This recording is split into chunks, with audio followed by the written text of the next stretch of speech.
Cancelled. Schweezy. All right, next article. I think this is the article of the episode. This is from AV Club. Jimmy Fallon says he's sorry, feels bad for allegedly fostering a toxic workplace. It's been a big day for Tonight Show host Jimmy Fallon after a decade of reportedly running late night's most coveted chair like a tyrant. Fallon told staffers on a Zoom call that he's sorry and feels bad. The low bar of apologizing to a small number of staffers was the least he could do after more than 2 current and 14 former members of the Tonight Show family told Rolling Stone that the long-running talk show was a toxic workplace.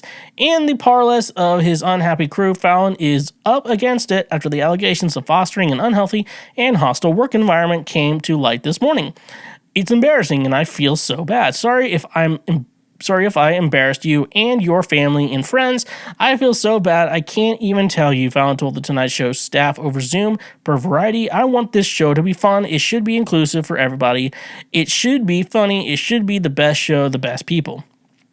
Fallon also addressed the constant churn of Tonight Show showrunners, many of whom Rolling Stone reported were allegedly abusive, vindictive, and unable to rein Fallon in. Nevertheless, Fallon referred to current showrunner Chris Miller as a great leader and one he expects to be around for some time. Rolling Stone says the publication contacted more than 80 current and former employees of Fallon, and none agreed to go on the record about their experiences or had positive words for Fallon. However, one in the apology meeting said Fallon's response felt earnest. The expose accuses Fallon of acting erratic and abusive at work. The burn was felt mainly by employees who claimed to have mental health crises from working under Fallon. Mentally, I was in the lowest place of my life. I didn't want to live anymore. I thought about taking my own life all the time, one ex-employee says. I knew deep down I would never actually do it, but in my head, I'm like, why do I think about this all the time? Per Rolling Stone, Miller emailed employees after the expose was published. He wrote, while I know the reporter reached out to many of you before this piece ran, I don't believe what's written is reflective of the overall culture of our extraordinary team that I'm so lucky and proud to work with every day. The place described in the article is not the place I know. Still, it's disappointing to see something published of that does not capture the positive and inclusive environment I believe we have created together. All right. A flag is going off in my head just about this. Something's going off in my head. I think, Jimmy is very much, I think everyone's going to put him in the same box as Ellen. And I think what went on with Ellen, it was like, when she's working on the show, like no one make eye contact, no one talk to her or stuff like that, even though she supposedly comes across as like the very friendly, everyone's best friend, super nice type of person.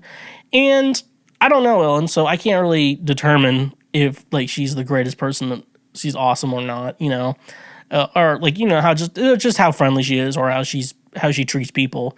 But I also understand at the same time, and I feel like if everyone's talking about Jimmy as like this like evil dictator like Ellen, I'm like, well, and I think Jonathan Majors also comes up here. When you're working, like Jimmy, like, he has like 5 nights a week, usually there's been a writer strike, so like nothing's been going on. Jimmy Fallon's not been going on. I'm following him on Facebook and it's just like Dua Lipa throughout the years on Jimmy Fallon. I'm like, okay. But here's the thing that like if Jimmy needs to like focus and, Jimmy's, the star of the show.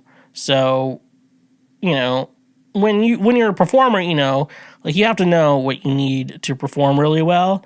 And the thing is, like I'm a musician, so for me, it's like, yeah, I don't need much to perform really well. If you can't get some benefits, that does, I always like to get like beer for, everyone, like let's get some beer in you, and stuff like that. Just like, nice stuff. Like people talk about like bands, they're asking like for couches and curtains in the rider. They're so fucking crazy. I'm like, they're playing in a gym. Like every big arena is just a gym, like you're playing in a gym. Like you're not going to fucking, if you've been in a locker room and you just fucking sit on like a fucking old ass wooden bench and you're just like, what'd be really, is like, this is good enough for me, like, you're thinking, like, I'll put John Mayer. Of course, I don't know what his writer is like, so I can't really say anything else about him. But, like, he was the one who ran, like, yeah, I'm playing, the green room's a locker room, it's not the most comfortable of places. So obviously, if you want a place to, focus, get ready, hang out before a show, you kind of want it to be a little nicer. And stuff like that. That's why everyone's asking for, like, and it's not just like for John, we're putting him as an example, even though I don't think he has a crazy rider, but he also has a huge ass crew that's coming with him. So it's like, yeah, let's get a couple couches in here, so everyone can like sit down, like, and assuming the couch is probably kind of comfortable, just like, everyone can have like a good time, like, let's get food, and like, this is for the crew. Like, you have to think about it like that. And if like John isn't the most easy person to talk to before a show, it's probably because he's getting focused so he can put on a show. Because if he can't put on a good show, like, obviously no one else is getting paid, like, you have to. So when it's like the top of the pyramid, like Jimmy is the top of the pyramid for this show, like, like, if he doesn't want to talk to people, before the show, if he doesn't have to, like, like, not everyone's just like, I'll have 30-minute conversations with every single person I come in contact with. Some people are like, I just need to, like, be alone, just kind of like make sure I'm relaxed, make sure my heartbeat, is lower, stuff like that. You're prepping for a show, and like, someone comes across as a dick in that situation, that's nothing against their personality. You're probably just annoying them when they're trying to focus. So that's something to keep in mind, folks. But, and then also, so it's like, oh, are you annoying Jimmy Fallon? Are you a worker and you're annoying Jimmy Fallon and he's mean to you? No shit. But there's also says, like, I think it really tells you there's a lot more things going on here. Like, is Jimmy the problem? I don't know.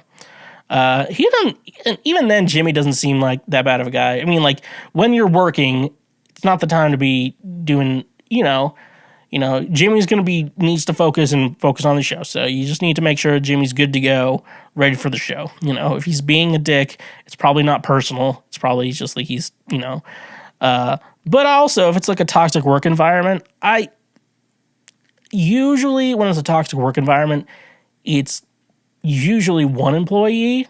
A lot of times it's one employee, but there can be a couple, because a couple other people are kiss ass, like little bitches, when it comes to that.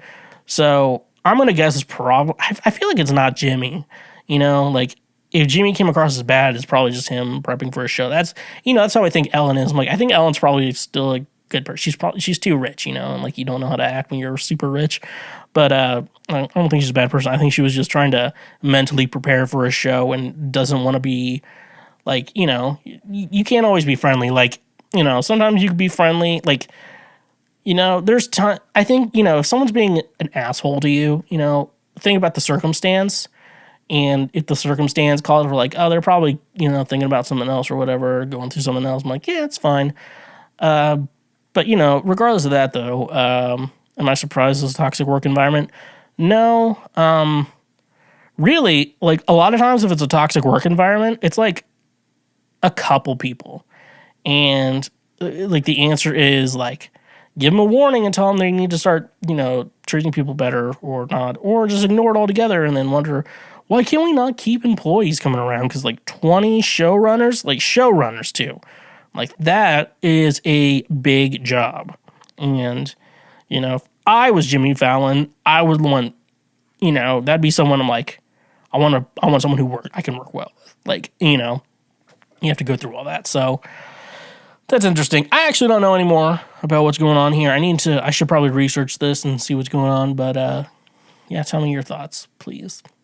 Thank you for watching this clip.